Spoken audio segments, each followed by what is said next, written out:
Hello विद्यार्थी मित्रों, good morning, happy new year. આપણે દિવાળી વેકેશન અગાઉ આપણે ચેપ્ટર 3 આયોજન અંગે માહિતી મેળવી હતી, બરાબર? આશા રાખું કે આપ સૌ કુશળ મંગળ હશો। હવે આપણે ધોરણ 12 વિષય વાણિજ્ય વ્યવસ્થા અને સંચાલન એમાં પાઠ 3 આયોજન તે અંગે આપણે અગાઉ આયોજનની મર્યાદાઓ આપણે જોઈ ચૂક્યા છીએ, બરાબર? હવે આપણે નેક્સ્ટ ક્વેશ્ચન એટલે કે આયોજનનો અર્થ આપી આયોજનની પ્રક્રિયા સમજાવો તે જોવાના છે। તો સૌપ્રથમ તો આપણે પ્રસ્તાવના જોઈએ। તો પ્રસ્તાવના આયોજન એક બૌદ્ધિક પ્રક્રિયા છે। આયોજન કેવી આપણે અગાઉ જોયું કે બૌદ્ધિક પ્રક્રિયા છે। તે માત્ર ઓન પેપર ઉપર આપણે આયોજન કરવાનું હોય છે, બરાબર? ભવિષ્ય માટેની પ્રવૃત્તિનો નકશો છે। આપણે કોઈ પણ ક્યાંય પણ જવું હોય તો આપણે પહેલા નક્કી કરવું પડે કે કયા રસ્તેથી આપણે જઈશું। તો એ જે રસ્તો દર્શાવવા માટે જે નકશો તૈયાર કરવામાં આવે છે એ નકશો એ આયોજન છે। તેવી જ રીતે આપણે ધંધાકીય એકમમાં પણ કેવું હોય તો પહેલા સૌપ્રથમ આપણે નક્કી કરવું પડે છે કે આપણે ભવિષ્યમાં શું કરવાનું છે। તો એ શું કરવાનું છે એ ઓન પેપર ઉપર એટલે કે પેપર ઉપર જે દર્શાવવામાં આવે છે લખાણના માધ્યમથી તે શું છે? આયોજન છે। જેમાં સંચાલન ક્રમ પૂરે છે, જેમાં સંચાલન આપણે શું કરવાનું છે આયોજનમાં જે નક્કી કર્યું હોય એ પ્રમાણે જે કાર્ય કરવામાં આવે એટલે કે એ કાર્ય કરાવવામાં આવે એ કોણ કરાવે? તો સંચાલન। તો સંચાલનના માધ્યમથી સંચાલક તેમાં શું કરે છે? ક્રમ પૂરે છે। ભવિષ્ય અનિશ્ચિત છે। જો કોઈને ખબર હતી કે આવી રીતે કર્ફ્યુ મુકાઈ જશે, આપણને કેવું હતું ને 30 તારીખે શાળા છૂટી જશે, તો ભવિષ્ય કેવું છે? અનિશ્ચિત છે। ભવિષ્યમાં શું થવાનું છે કોઈને કાંઈ ખબર હોતી નથી। તેવી જ રીતે ધંધાકીય એકમમાં પણ ભવિષ્ય કેવું છે? અનિશ્ચિત છે। તેથી આયોજનને પાર પાડવા માટે શું કરવામાં આવે છે? પ્રક્રિયાને અમલમાં મૂકવામાં આવે છે। શું કરવામાં આવે છે? પ્રક્રિયાને અમલમાં મૂકવામાં આવે છે, બરાબર? આ થઈ એની પ્રસ્તાવના। ત્યાર પછી આપણે અર્થ। તો મેં અહીં એવું લખ્યું છે પ્રશ્ન 1 મુજબ, તો તમારે પણ આન્સરમાં એવું નહીં લખવાનું, પરંતુ આપણે જે પ્રશ્ન 1 માં જે અર્થ આપ્યા છે, વ્યાખ્યાઓ આપી છે આયોજનની, તે વ્યાખ્યાઓ અહીં લખવાની છે। હું તમને તે વ્યાખ્યાઓ કહી દઉં છું, બરાબર? કે પહેલી તો કોણે આપી હતી વ્યાખ્યા? ડોક્ટર બિલી બોયડ્સે। તેમણે શું કહ્યું હતું? આયોજનનું કાર્ય એટલે પસંદગીનું કાર્ય, એવો અર્થ એમણે આપ્યો હતો। ત્યાર પછી ડોક્ટર જ્યોર્જ આર ટેરીએ શું કીધું હતું? તો ડોક્ટર જ્યોર્જ આર ટેરીના મત અનુસાર કાર્યની યોજના એટલે કે પરિણામોની પૂર્વ વિચારણા, કાર્યને અનુસરવાની નીતિ, તબક્કા અને ઉપયોગમાં લેવાતી પદ્ધતિ નક્કી કરવી, બરાબર? એવો અર્થ તેમણે આપ્યો। અને સામાન્ય અર્થ આપણે જોઈએ તો ધ્યેયને પાર પાડવા માટે ઘડવામાં આવેલી બુદ્ધિપૂર્વકનું સૂચિત કાર્યક્રમ એટલે આયોજન। આ શું થયો? તેનો અર્થ થયો। ત્યાર પછી આયોજનની પ્રક્રિયા આપણે જોઈએ કે આયોજનની પ્રક્રિયાને કેટલા? તો 8 મુદ્દાઓમાં વિભાજિત કરવામાં આવેલી છે। જે આયોજનની પ્રક્રિયાને અમલના જે મુદ્દાઓ છે પ્રક્રિયાના એને 8 વિભાગમાં વહેંચવામાં આવે છે। એમાં પહેલું છે હેતુ નિર્ધારણ, બીજું છે આયોજનના આધાર સ્પષ્ટ કરવા, ત્રીજું છે માહિતી એકત્રિત કરી તેનું વિશ્લેષણ કરવું, ચોથું છે વૈકલ્પિક યોજના કરવી, બરાબર? પાંચમો મુદ્દો છે વૈકલ્પોની વિચારણા કરવી, છઠ્ઠો મુદ્દો છે ચોક્કસ યોજનાનો સ્વીકાર કરવો, સાતમો મુદ્દો છે ગૌણ યોજનાનું ઘડતર અને ચકાસણી કરવી, અને આઠમો મુદ્દો છે યોજનાનું મૂલ્યાંકન। આ અંગેની આપણે વિસ્તૃત માહિતી હવે મેળવીશું। તો સૌપ્રથમ મુદ્દો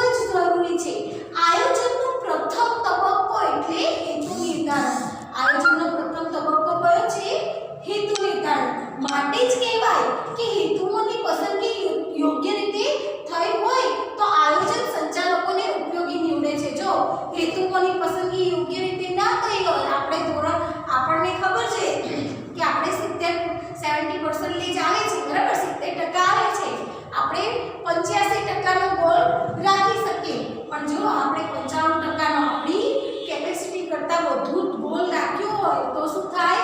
આપણે હેતુ નિર્ધારણમાં તકલીફ પડે. તેવી જ રીતે ધંધાકીય એકમને પણ ખબર છે કે હું વધુમાં વધુ આટલું પ્રોડક્શન કરી શકું છું, પરંતુ અતિ શું કહેવાય ઊંચો ગોલ રાખી લે, અતિ ઊંચો ગોલ રાખી દે તો એ ક્યારેય ક્લિયર થવાનો નથી. તો ગોલ કેવો રાખેલો હોવો જોઈએ? યોગ્ય ગોલ રાખેલો હોવો જોઈએ, એટલે કે હેતુ નિર્ધારણ યોગ્ય રીતે થયેલું હોય તો આયોજનમાં સંચાલકોને ઉપયોગી બને છે. તે આયોજનને સંચાલકોને શું થાય છે? ઉપયોગી નીવડે છે. હેતુઓ વાસ્તવિક હોવા જોઈએ. મેં કીધું ને કે હેતુ કેવા હોવા જોઈએ? વાસ્તવિક, જે આપણે શું કરી શકીએ? પાર પાડી શકીએ એવા હોઈએ, બરાબર. આપણી કેપેસિટી પ્રોડક્શનની 2000 એકમની હોય, 2000 એકમની હોય અને આપણે 50000 એકમ કે ભાઈ આ મહિને 50000 નું પ્રોડક્શન કરવું જ છે, તો પોસિબલ નથી કે વધુમાં વધુ 2000 એકમોની આપણે કરી શકીએ એમ છે. અને વાસ્તવિક ગોલ કરતાં આપણે અતિ ઊંચો ગોલ રાખી દઈએ તો એ ગોલ સક્સેસ કરી શકાય નહીં. એટલે કે વાસ્તવિક અને બુદ્ધિગમ્ય હોવો જોઈએ, એટલે કે બુદ્ધિથી મગજથી વિચારીને તે ગોલ નક્કી કરેલો હોવો જોઈએ. આયોજનના આધારો સ્પષ્ટ કરવા. હેતુઓની સ્પષ્ટતા કર્યા પછી હેતુ નક્કી કર્યા પછી આપણે શું કરવું જરૂરી છે? તો આયોજનને પાર પાડવા માટે તેની આધારો સ્પષ્ટતા જરૂરી છે. કે આપણે હેતુ નક્કી કર્યો કે ભાઈ આપણે કેટલા 90% લાવવા છે, બરાબર, 90% લાવવા છે, તો પછી આપણા નિયમિત જે વાંચનની પ્રક્રિયા છે, જે વાંચવાનું છે, કયું કાર્ય ક્યારે કરવાનું છે, તેનું આયોજનનો આધાર સ્પષ્ટ કરેલો હોવો જોઈએ, એટલે કે સમયની ફાળવણી યોગ્ય રીતે થયેલી હોવી જોઈએ. તેવી જ રીતે ધંધાકીય એકમમાં પણ જો હેતુ ક્લિયર કર્યો હોય તો ત્યાર પછી કયું કાર્ય કેવી રીતે, કેટલા પ્રમાણમાં, કેવી રીતે કરાવવું તેનો આધાર કેવો હોવો જોઈએ? સ્પષ્ટ કરવાનો હોય છે. આ આધારો એટલે અનુમાનો અને પૂર્વધારણાઓ. આ આધારોને શું કહે? આધારો કોને કહેવામાં આવે છે? તો અનુમાનો, કે ભાઈ 15 દિવસમાં આટલું પ્રોડક્શન થયેલું હશે, બરાબર, એવી પૂર્વધારણા અને અનુમાનો શું કરવામાં આવે છે? લગાડવામાં આવે છે. એકમને અસર કરતા આંતરિક અને બાહ્ય પરિબળોને ધ્યાનમાં રાખીને પૂર્વધારણા કરવામાં આવે છે. જે આપણે ભવિષ્ય અંગેની જે પૂર્વધારણાઓ કરવામાં આવે છે એ એકમના આંતરિક પરિબળો, એટલે કે એકમની અંદરના પરિબળો, અને એકમની બાહ્ય પરિબળો, એટલે કે બજારનું વર્તન, ગ્રાહકોની રુચિ, એ બધા જ પરિબળોને ધ્યાનમાં રાખીને શું કરવામાં આવે છે? તો આવી પૂર્વધારણાઓ કરવામાં આવે છે. આ આધારો જો સ્પષ્ટ અને ચોક્કસ ન હોય તો આયોજન સફળ થતું નથી. જો આ આધાર, જે આયોજનના આધાર છે એ સ્પષ્ટ અને ચોક્કસ ન હોય તો આયોજન ક્યારેય શું થતું નથી? આયોજન ક્યારેય હેતુ જે આપણે નક્કી કર્યો હશે એ સફળ થઈ શકતો નથી. ત્યાર પછીનો આપણે મુદ્દો જોઈશું, માહિતી એકત્રિત કરી તેનું વિશ્લેષણ કરવું. જો આપણે આધાર નક્કી કર્યા ત્યાર પછી આધાર પ્રમાણે જે માહિતીઓ મેળવવાની છે તે વિવિધ જગ્યાએથી માહિતી મેળવવી. ફોર એક્ઝામ્પલ, આપણે કોઈક વસ્તુનું ઉત્પાદન કરવાનું છે, જેમ કે કાપડનું ઉત્પાદન કરવાનું છે, તો રો મટીરીયલો આપણે કઈ જગ્યાએથી મળી શકે એમ છે, અને બધાની પ્રાઇસ પણ લખવાની કે ભાઈ કે ક્યાં આપણને સારી ક્વોલિટીની વસ્તુ મળી રહેશે, પ્રાઇસ પણ યોગ્ય હશે, ટાઈમે વસ્તુ મળી રહેશે, બરાબર, સારી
આપણે જોઈશું વૈકલ્પિક યોજના કરવી. ત્યાર પછીનો ચોથો મુદ્દો શું છે? વૈકલ્પિક યોજના કરવી. જરૂરી માહિતી એકત્રિત કરી તેનું વિશ્લેષણ અને અર્થઘટન કર્યા બાદ આપણે આ જે માહિતી એકત્રિત કરી છે તેનું વિશ્લેષણ કર્યું અને તેનું અર્થઘટન કર્યું, સમજ્યા બાદ વૈકલ્પિક યોજનાનું ઘડતર થાય છે. એટલે કે એની વૈકલ્પિક બીજી યોજનાઓના ઘડતર કરવામાં આવે છે. એકમના ધ્યેય સિદ્ધિ માટે અનેક વિકલ્પો હોય છે. જો આપણે એકમના કોઈ પણ આપણે ફોર એક્ઝામ્પલ આપણે અહીં જવું છે તો આપણે અહીંથી આમ જઈ શકીએ, અહીંથી આમ જઈ શકીએ ને અહીંથી આમ જઈ શકીએ, બરાબર? તો આ વિવિધ વિકલ્પો છે. કોઈ પણ એકમ હોય એના ધ્યેય સિદ્ધિ માટે અનેક વિકલ્પો હોય છે. તો અનેક વિકલ્પોમાંથી જે યોગ્ય સારો વિકલ્પ હોય એ આપણે પસંદ કરવાનું છે. તો ધ્યેય સિદ્ધિ માટે કેવા અનેક વિકલ્પો હોય છે. આ તમામ વિકલ્પોની યાદી આ તબક્કે તૈયાર કરવામાં આવે છે. જો આપણે આ તબક્કે વૈકલ્પિક યોજનાના તબક્કે શું કરવાનું છે? x વ્યક્તિને h રસ્તે જવાનું છે તો વિવિધ વિકલ્પો આપણે વિચારી લીધા કે ભાઈ અહીંયા જવા માટે 3 વિકલ્પો છે. તો આ વિકલ્પો જેટલા વિકલ્પો મળે એટલા વિકલ્પો આપણે શું કરવાના છે? મેળવવાના છે, બરાબર? તો આપણે વિકલ્પોની યાદી તૈયાર કરી લીધી, બરાબર? કોઈ પણ વસ્તુનું ઉત્પાદન કરી વેચાણ કરવું કે તૈયાર વસ્તુ ખરીદીને વેચાણ કરવું. ફોર એક્ઝામ્પલ આપણે જોઈએ તો કોઈ પણ વસ્તુનું ઉત્પાદન કરીને વેચાણ કરવું કે કોકની પાસે તે વેપારી હશે એ વસ્તુનું ઉત્પાદન કરતો હશે તેની પાસેથી સીધું ખરીદી દે, આ એક્સ વ્યક્તિને વેચી દે. તો એક તે વિકલ્પ આપણને મળ્યા. એક તો આપણે ઉત્પાદન કરીને વેચાણ કરવું, બીજું તો એક્સ વ્યક્તિ પાસેથી ખરીદીને વાય વ્યક્તિને વેચી દેવું. તો એમાંથી આપણને જે યોગ્ય વિકલ્પ લાગે, જે ધંધાકીય એકમને યોગ્ય વિકલ્પ લાગે એ વિકલ્પની શું કરવામાં આવે? પસંદગી કરવામાં આવે. પણ વિકલ્પોની યાદી તૈયાર કરવી એ ક્યાં આવશે? વૈકલ્પિક યોજના કરવી એમાં આવશે. પાંચમો મુદ્દો જોઈશું આપણે વિકલ્પોની વિચારણા કરવી. હવે આ જે વિકલ્પો મળ્યા એની વિચારણા ક્યાં થશે? તો પાંચમા મુદ્દામાં તેની વિચારણા કરવામાં આવશે. વિકલ્પોની યોજનાની યાદી તૈયાર થઈ ગયા બાદ બધા જ વિકલ્પો ઉપર વિચારણા કરવામાં આવશે. જો આ વિકલ્પ ઉપર પણ વિચારણા કરવામાં આવશે, આ વિકલ્પ ઉપર, બધા જ વિકલ્પો ઉપર વિચારણા ક્યાં કરવામાં આવશે? અહીંયા કરવામાં આવશે, બરાબર? જેમાં એકમને અસર કરતા પરિબળો અને વિકલ્પો સંબંધી વિચારણા કરવામાં આવે છે. જેમાં એકમને કેવું હોય? યોગ્ય હોય, એકમના હિતમાં હોય તેવા વિકલ્પો ઉપર શું કરવામાં આવે છે? વિચારણા કરવામાં આવે છે. આ માટે ધંધાકીય એકમે કાર્યાત્મક સંશોધન એટલે કે ઓપરેશન રિસર્ચ OR દ્વારા એક આદર્શ યોજના તૈયાર કરે છે. આ કાર્યાત્મક સંશોધનની મદદથી એક શું કરવામાં આવે છે? આદર્શ યોજના તૈયાર કરવામાં આવે છે, બરાબર? ત્યાર પછી છઠ્ઠો મુદ્દો છે ચોક્કસ યોજના સ્વીકારવી. છઠ્ઠો મુદ્દો કયો છે? ચોક્કસ યોજના સ્વીકારવી. આ તબક્કે જો આ વિવિધ પહેલા તો આપણે આધાર હેતુ નક્કી કર્યો, આધાર સ્પષ્ટ કર્યો, પછી વિવિધ વિકલ્પો મેળવ્યા, વિકલ્પોની વિચારણા કરી, પછી વિકલ્પોની વિચારણા કર્યા પછી આપણે શું કરીશું? યોગ્ય વિકલ્પની પસંદગી કરીશું. તો આ તબક્કે વિવિધ વિકલ્પો અંગે વિચારણા, અભ્યાસ અને ચકાસણી કરી કોઈ એક શ્રેષ્ઠ યોજના સ્વીકારવાની. અહીંયા છઠ્ઠા મુદ્દામાં આપણે છઠ્ઠી પ્રક્રિયામાં શું કરીશું? તો યોગ્ય યોજનાની પસંદગી કરીશું. શ્રેષ્ઠ યોજના હશે એની પસંદગી કરવામાં આવશે, બરાબર? ત્યાર પછી આપણો સાતમો મુદ્દો છે જે છે ગૌણ યોજનાનું ઘડતર અને ચકાસણી. મૂળ યોજનાને અનુરૂપ અથવા તો મૂળ યોજનાને સહાયરૂપ થાય. ફોર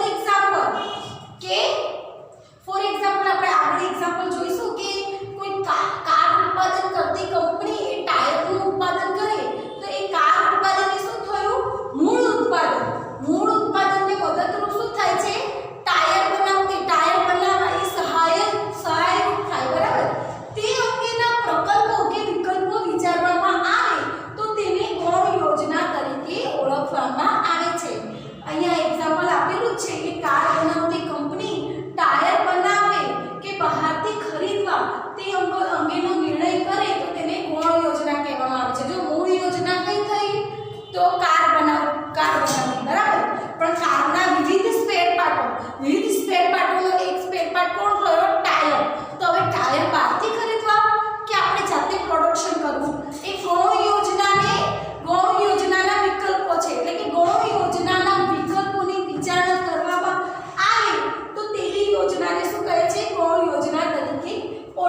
પસંદ આપણે કંપનીમાં જ કરીશું તો સારું રહેશે એ અંગેની શું કરવામાં આવે છે વિચારણા કરવામાં આવે છે જેથી ભવિષ્યમાં મૂળ યોજનાને કોઈ અવરોધ ના પહોંચે કે આપણી મૂળ તો યોજના કઈ છે કાર બનાવવી તો એને કોઈ અવરોધ એને કોઈ મુશ્કેલી ના પહોંચે તે રીતે ગૌણ યોજનાનું શું કરવામાં આવે છે વિચારણા કરવામાં આવે છે આઠમો મુદ્દો જોઈએ આપણે તો કયો છે યોજનાનું મૂલ્યાંકન આખી યોજનાનું શું કરવામાં આવે છે મૂલ્યાંકન કરવામાં આવે છે તો ગૌણ યોજનાનું ઘડતર અને ચકાસણી કર્યા બાદ સમગ્ર યોજનાનું મૂલ્યાંકન કરવામાં આવે છે જો આપણે મેઇન યોજના નક્કી કરી હતી ત્યાર પછી ગૌણ યોજનાનું પણ ગૌણ યોજના પણ ઘડી લીધી તો હવે આ ગૌણ યોજના અને મુખ્ય યોજના આખી યોજનાનું શું કરવામાં આવે છે મૂલ્યાંકન ક્યાં કરવામાં આવે છે તો છઠ્ઠા આઠમા મુદ્દામાં તે મૂલ્યાંકન થશે જ્યારે જ્યારે જરૂર જણાય ત્યારે ત્યાં યોજનાનું મૂલ્યાંકન માટે નિષ્ણાત અને સલાહકારની મદદ લેવામાં આવે છે